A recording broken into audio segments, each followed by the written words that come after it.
Hello, fellow gamers. Thank you for listening to the Multiplayer Gaming Podcast, and happy Thanksgiving to our fellow Americans. If you are new to these parts, we are a podcast where three dads get together and talk casually about games. Since today is Thursday, we are going to be breaking down This Week in Gaming, talking about recent gaming news stories that we thought were the most interesting this week and share them with you all. Before we start that, though, please make sure to rate our show 5 stars and leave a written review. Please also check out our Patreon page where you can support our show starting at $5 a month. You'll help us pay the bills, and you'll also get bonus episodes from us. You can sign up at multiplayersquad.com. I am your host, Paul, and joining me today, he's ready to strap on some arbor plates, set off some UAVs, and tear it up in the gulag again. It's Josh. It's because I'm the one that dies. Is that why I'm in the gulag all the time? You're the front line, Josh. You get to run ahead of the group. A scout would be like my natural class in life. Is like I'm the scout who's the guy that just runs in and dies first. You're welcome. There you go. And joining us, he's my personal nomination for Best New Podcast Host of 2022. It's Michael. It's quite an honor to have that nomination. I'd like to thank the Academy of Motion Pictures Arts and Sciences. We didn't say you won. You were just nominated, Michael. And this is my personal nomination, so you should be thanking me, Michael. At least I'm not in a gulag. Thank you, Paul. Friend Paul. Oh, goodness. All right. So, guys, first up, the news story that I think we need to talk about first is that the Game Awards have announced all of the 2022 nominees. Now, if anyone out there is not familiar with their process, they do have a committee. They get together, they take all these nominations, they put together the final list, and then they send it out to the public, and then the final winners are decided primarily by their own jury. That's 90% of the points, but the final 10% is made up with public fan voting. So the games that clock in with the most nominees this year are God of War Ragnarok with 10, followed by Elden Ring and Horizon Forbidden West, which each have 7. Ooh. So do you guys care much about the Game Awards? I mean, I know we care in context of the show, but like, what do you think about them personally? I mean, I'll be honest. I mean, this is going to come across sounding bad, but no, I don't care a whole lot. I mean, we're gamers. We like the games that just are fun games for people to play. We obviously, have our own game awards and stuff like that. I'm not saying it's not fun, but I guess what I mean is like a game getting nominated doesn't change my opinion of a game, if that makes sense. Yeah, I like awards. I especially like things like how they highlight things or aspects of games that you might not normally think about, like the best sound design or best indie games. Things like that where people worked hard on things that might kind of go under the radar. That's cool. But as far as Game of the Year, I mean, it's like, well, it's a bunch of really heavy-hitting AAA titles fighting each other. They all made millions and millions of dollars anyways. So yeah, it's a little bit of a popularity contest in that regard, especially because there's so many indie games that come out these days, right? That I think a lot of us would actually choose those smaller, lesser-known titles that don't have a chance for like big Game of the Year contention. Sure. Okay, so all of us have a list of all the nominees up. They do have several categories here in the show. We are going to break down a couple of them here, but let's start with Game of the Year since that's the heavy hitter. The nominees in alphabetical order are A Plague Tale Requiem, Elden Ring, God of War Ragnarok, Horizon Forbidden West, Stray, and Xenoblade Chronicles 3. First of all, I want to say that I'm kind of proud of us because even though we did not deep dive all of those games, we did at least talk about them in some fairly large capacity other than Xenoblade Chronicles 3 because it's a Switch exclusive and we don't cover Switch games very often on this show. But taking a look at that list of Game of the Year nominees, what kind of stands out to you guys? That's only going to be between 2 games. Let's just let's talk about the elephant in the room right now. This is really down to 2 games. Like, I'm happy that these other games got nominated. Like, good for you, developers and studios and all that. But I mean, if God of War or Elden Ring does not win Game of the Year this year, something is drastically wrong. And I know that Stray took the world by storm and everybody loved playing a kitty cat for a little while. And I have not played Stray, but if you notice, that fad lasted about 2.5 weeks and then just completely disappeared into oblivion. This is this is it's between those two. Yeah, I think it's interesting too when you look at the list. Well, first of all, in Josh's point, the first thought that I have is I wish that Horizon Forbidden West had come out a different year, because I do think it's a fantastic game. I've got about 10 hours into it. Wish I'd finished it. Love the game, but against Elden Ring and God of War, they're just the heavy hitters. But it's interesting to look at the list, though, and almost all of these, the biggest, I would say probably like the biggest four. So if you look at A Plague Tale, Elden Ring, God of War, and Horizon Forbidden West, which I think are really the heavier candidates over Xenoblade and Stray, they're all sequels or a part of a series. I'm just kind of happy that Horizon Forbidden West, which was produced by Guerrilla Games, is on the list, because they have not done much. They're a very fresher, a newer studio, more green. They've done they've assisted in making some of the Killzone games, but as far as their first standalone, it was Horizon Zero Dawn and Horizon Forbidden West. So it's kind of cool seeing that. But really, Josh is right. It's going to be one of the two. Yeah, what you're saying here, Michael, was going to be my first comment, is that they're all sequels other than Stray. So I really love the fact that at least we have one new IP on there, even though we all know it's not going to have a chance of winning. I did check Steam, and it's still sitting at a 97% user score. So people love Stray. My son played it a little bit. I didn't. But I like seeing at least one new game recognized here that's a non-sequel. Yeah, it also would have probably had a better chance of winning if it was a dog instead of a cat. Maybe. I don't know. Cat fans are pretty rabid, for lack of a better word. The internet loves cats, man. They do, yeah. All right, so if you guys had to guess right now, I think this is kind of fun just to kind of project, but what do you think is going to be the winner for Game of the Year? I think Elden Ring is going to clean house. You think so? I'm actually going to say Elden Ring as well. Yeah, I think my reason for that is because just a lot of the stigma around God of War Ragnarok is it's more of the same. And even if it's incredible, if it's great, Elden Ring kind of did something different. I think that makes it stand out a little bit more. Yeah, I think that's totally fair. As great as, frankly, all these games on the list are, Elden Ring was such a major jump from where the other Dark Souls games were at, going open world and going so much bigger and more of that wonder and mystery of the world. Ragnarok is great. I did finish it. I know you guys are both finishing it up here in the next day or two. At this time, I would guess, I think Elden Ring is probably going to take it. I think they're going to reward the technical aspect of what they did, building it out into full open world. Yeah. It is the reason for that. Before we'll move on to some of the other categories here, but Elden Ring took a game and changed it in such a way that it made it almost infinitely better in that regard. Like, they took the Dark Souls formula, they said, we're going to make this open world, we're going to do this vision, and they executed that vision phenomenally. And I'm not saying that it's a better game than Ragnarok, but I think that innovation and that ability to change the formula like just enough is what's going to put it over the top. Yeah, because the Dark Souls games were good. People liked them. They were fantastic. They were exactly what they needed to be. They were hard. And they took that idea and said, let's put it on steroids, make it big, bold, ambitious. And it paid off. It worked. Yeah. Yeah, totally agree. Taking a look at the other categories, which ones stand out? Any particular categories or particular nominations that you want to bring up? I just want to make a comment real fast that there's one that says best narrative. If Elden Ring wins that, I'm gonna flip. That's stupid. Elden Ring should not be on there. What are you talking about? That there's no narrative. Yeah, that's ridiculous. Yeah, I saw that too, to be honest. A couple things that jump out at me. Number one, best role-playing game. Yeah. I don't know half the games on this list, and we are RPG fans, man. So read the list. What's on there? Okay, so it's Elden Ring. Okay, fine. Live Alive. I've never heard of this game. Live Alive. Pokemon Legends Arceus. Never played it. Triangle Strategy.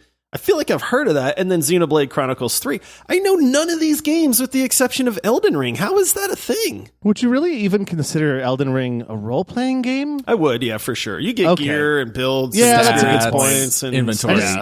I just always feel like role-playing games need some kind of a story or something to follow, and that doesn't. But I guess you're right. Yeah, I think the primary thing there, Josh, is that a lot of those are Nintendo properties. So when you see...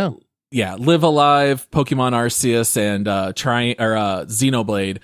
I think it's just the lack of playing Nintendo games that's feeding into that. I do love the fact that Elden Ring is under role-playing, and then God of War Ragnarok is under action/adventure. So I feel like they'll both get recognized no matter what. So at least it's not like one of them is going to get completely blanked out from the other. And then the other category for me that I love is Best Indie. I mean, you mentioned it at the top of the show. Indie games, man, what a breath of fresh air in the industry. I mean, you know, we're all playing God of War. That is a highly anticipated AAA title. I mean, there's something great about AAA games when they're done properly. But I'll tell you what, man, indie games I feel like are like the backbone of gaming for me, where they're just super good. They're entertaining. They're different. You can tell the passion that goes into them. And this list is Cult of the Lamb, Neon White, Sifu, Stray, and Tunic, which I'm actually familiar with all these games. I have not played any of them with the exception of Neon White, which I thought was a great game. Now, it didn't hold my attention very long, but it's the kind of game that just doesn't, it's not really geared to hold your attention for long periods of time. You know, we talked about Cult of the Lamb. If I had to make a call, Cult of the Lamb's going to take it just based off of the popularity and response to that game. Yeah, I would be surprised if it didn't. Maybe Stray. If Stray may win just because they go, look, we got to reward Stray somehow, so we're going to call that Best Indie Game. I think if we look at other categories, best performance kind of raised my eyebrow a little bit. Obviously, Christopher Judge as Kratos is great. Like even the grunts and stuff, just the way that it's timed well, not timed well, but just the inflection and so forth. You get the feeling like he's got several different grunts that like mean different things, but really it's the same vowels he's saying. Groot. Yeah, it's exactly that. It's I am Groot. But I actually think it's funny because Ashley Birch made the list for Horizon Forbidden West when I think she should have made the list, but she should have made it for Tiny Tina's Wonderland. See, I think it'll be... I don't think she's going to win, but it's an absolute crime if Man Engage does not win this category. Man Engage is a complete revelation in the game Immortality, which is a smaller property, and I think more and more people are going to play it now that Netflix is releasing it for free through their platforms. But she has to basically record 3 entire movies for the course of Immortality. She's absolutely fantastic in them. It is the first time that she has ever, I don't know what her background is as far as acting, but if you look on IMDb, this is the first stuff that she's ever done. And if you look up any reviews for Immortality, all of them just sing her praises. I have no doubt you are going to see her highlighted in a lot of movies, and I would not be shocked if you see Oscar nominations down the road. She is an incredible actress. It was a very demanding performance in Immortality, and if anyone out there hasn't checked it out, I highly recommend it, if for no other reason, just to see her in it. I feel like I have no idea who's going to win this category because you might have some split voting for Ragnarok because you do have the voice actors for both Atreus and Kratos. Ashley Birch, she's probably the biggest name here in the bunch. Maybe she will win, but I'm really crossing my fingers and hoping for Man Engage.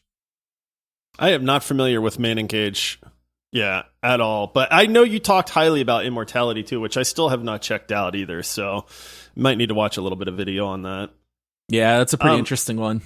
Are you guys disappointed like I am with the multiplayer category? Like, I feel like the multiplayer games lately, like, we even have some friends where they're like, guys, like, where is everybody? Like, are we ever going to play together again? And it's like, there's just, like, Overwatch 2 doesn't seem to really be clicking with everybody.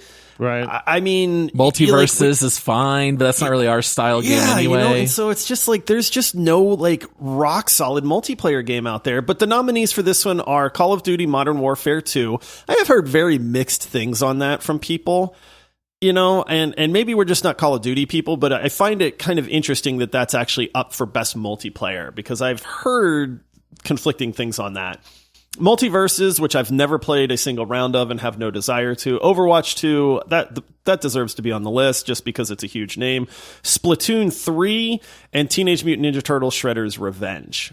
I mean, man, I think it's a lot of B. It's a lot of B minus titles, right? Yeah. You know, and it's like, I mean, where's the innovative multiplayer games like Risk of Rain 2 and you know, some of those things, Valheim, right? Like where it's like, this is an incredible multiplayer game. Maybe it doesn't fit like into a particular genre necessarily, but man, playing with friends is great. Yeah, and I think it's funny because if you look at, let's go back and look at the winners, over several years. We go back in 10 years and look back and be like, that just wasn't a good year for multiplayer. Maybe next year too, who knows? Because they're all, if Modern Warfare 2 made the list and it's got a lackluster reception, who cares who even wins this one? Does anybody care? I don't. I mean, even Dr. Disrespect already quit Modern Warfare 2 and stuff. Like a lot of people were just kind of out on it pretty fast.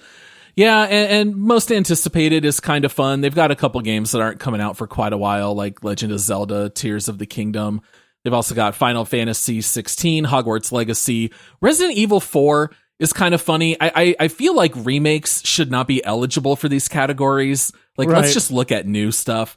And Starfield, of course, being under Most Anticipated. That one might have been there a year or two in a row since that one's been delayed a couple times. Yeah, I don't see Evil West on this list, so it's because it comes out this year. Not an accurate list. I don't care. Yeah. I'm still anticipating it. Oh, very nice. All right, well, let's take a short break and we'll be right back. Okay, boys, next news story here to cover is that Call of Duty Warzone 2 released this week, hence the introduction here with Josh. I know that Josh and I played a ton of Warzone when it first released. Michael, I know you're not really into shooters, so I'm guessing this one flew under the radar for you and you probably didn't touch Warzone. I don't know the difference between almost any of the Call of Duty games.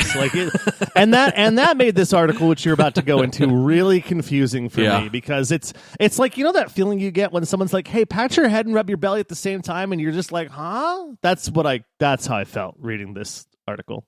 Well, Warzone 2 is a related but standalone title that is free, so you don't have to pay your $70 for Call of Duty to play the regular multiplayer. This includes the DMZ mode, which we'll talk about a little bit, and it also includes the Battle Royale. So, Josh, I think we fizzled on Warzone, but it lasted quite a while for us. We played a few months before we actually got tired of Warzone. I'm not sure how long ago we quit playing it. Maybe like a year and a half ago. Does that sound about right? I was going to say, I think we went from Warzone to Apex, and we really got into Apex for a while. We kind of dove back into Warzone a couple times, and then we just fizzled out completely. I started getting back into Warzone a couple months ago when we were playing with a friend of the show, Andy.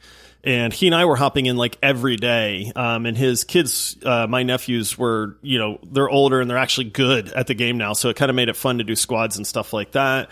But then I fizzled again. And normally I would be amped for Warzone 2.0 to go, hey, this is a game that I love hopping into with friends. It's fun. Anytime I play it, it came out too close to God of War Ragnarok. And it's like, I'm super into Ragnarok right now, playing that for our deep dive. I mean, I 100% plan on hopping into Warzone 2.0, but I have not played it yet. That said, I'm not hearing the best of things from it either. Well, I've played a few matches, and I will say it largely just feels like playing Warzone. So it's not radically different. Now, that being said, they did make some fun changes to the Battle Royale mode. So for anyone out there who doesn't know, the real big new implementation in the first Warzone was the Gulag. So when you died, instead of your teammates just rezzing you, you had a chance to fight your way back in if you won your Gulag match.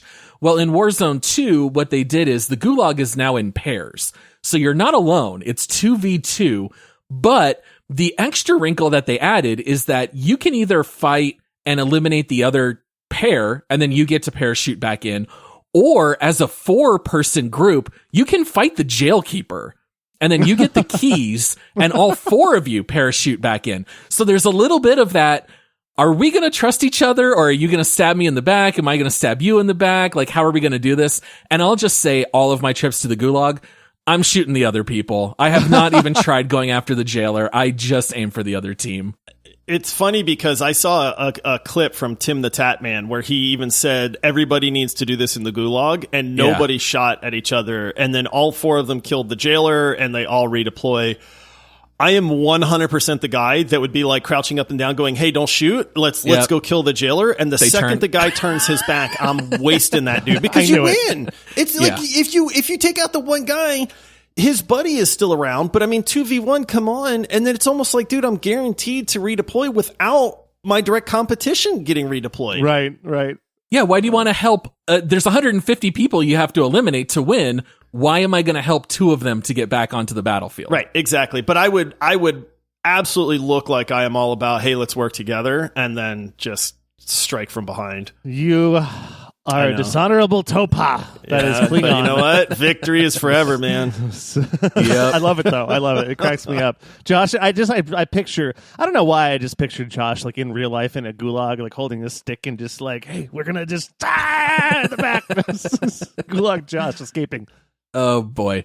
The DMZ mode is basically just escape from Tarkov in Call of Duty. It's fine. I thought it was fun. I played 2 matches, and the AI that you fight are not very good. They kind of just run around and then you just, hit a few headshots and they're dead. But I think some people will really enjoy DMZ mode. So I feel like I'd give it a B+ would be my early response. It seems fun. I do plan on playing it more, and maybe we can get a few friends to hop in. But yeah, multiplayer has just really been lacking these last few months, and I don't know that this one's going to suck everyone back in, but maybe we'll have some fun over Thanksgiving break. Yeah. All right, and then moving on to the last thing that we'll cover here this week, we do have a short 2-parter by way of CD Projekt Red. Part 1, they announced that the Cyberpunk expansion called Phantom Liberty will not be free. That should not be a surprise to anybody. I was going to say, who thought did this would be think free? It was going to be free? Like, I didn't see anything online of people thinking it was going to be free. Like, why would it be free? This is not like them releasing an extra outfit or something. Like, this is a full-blown expansion. I'm guessing it's going to be $40, which is going to put it in line with the Witcher 3 expansions. Those were 10 to 15 hours each. I think this will probably be kind of on par. And then part 2 of the story, speaking of The Witcher 3, The Witcher 3 Next Gen update is releasing on December 14th for free. So anybody who owns it will be able to get it. It will also include all previously released DLC and a little bit of new content based on the Netflix series.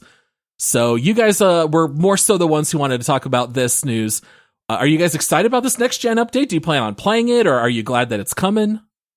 I would like to dive back in. It's been a while since I've played the game. It's been, I think, 2 or 3 years since I've done it. And I kind of have been needing that little kick over the edge to just go check it out again. And I think a next-gen update is exactly what I needed because, I didn't finish some of the DLC, things like that. So it's like, yeah, I'd like to check it out. I think it's nice that we're going to get the option to bring it into the next gen because that kind of makes it a little more evergreen, keeps it alive a little bit longer. But I mean, it's not like they're going to be releasing any new DLC for it or anything like that later on. So I don't know how much traction. I don't know how much traction it will really get, but it's like go back and replay it. Or if people want to play it and they haven't played it and they've got a PS5, sure, go for it. I think the big thing with the Witcher 3 upgrade is this has been in the works for a long time now. Like, people that are fans of the Witcher 3 have heard about this. I think they announced it, honestly, a couple of years ago. And then it just kept getting delayed and put off and delayed and put off and stuff like that. The big thing with this upgrade is it's really supposed to bring the visuals and gameplay up into a much more modern time on this. Initially, people were saying it was going to have all new 4K textures, ray tracing, the works on this. They've been touting the ray tracing. They haven't really touched on the 4K textures and stuff like that so much. So I don't know how much graphically they've actually done to it. Initially, I was hoping a lot because The Witcher 3 is to this day one of the most beautiful games made, in my opinion. Right. And if you bring today's technology to that, oh my goodness, how amazing is that going to be? But the other part of it is they have built-in mods now, so some of the most popular mods are built into the game. They've fixed some of the jankiness and stuff like that. Is this going to be a brand new revelation? No. Is it going to be a reason to dive back into The Witcher 3 if you haven't played it in a couple years? I think it will for a lot of people. I am excited about it, and at the same time, I know that I will not play it again. Yeah, you know what I mean? It's loaded. It's a lot. And that's the thing is, I have a hard time saying I'm going to commit to this 60-hour playthrough. It's one of my favorite games ever, but it's just trying to dedicate the time to that. I don't think I'm going to do. There's just a lot of games coming up, man. There is a lot of really good games releasing in the next couple months that we're excited for, and I just don't see fitting Witcher 3 in there anywhere. Yeah, I think what I'll do is over my Christmas break, exactly like you said, I'll finish out the 2 expansions, the DLC that I never finished, I'm not going to do a fresh playthrough. I would not want to do that. It's too big of a game, and there's too much to do right now. Yeah.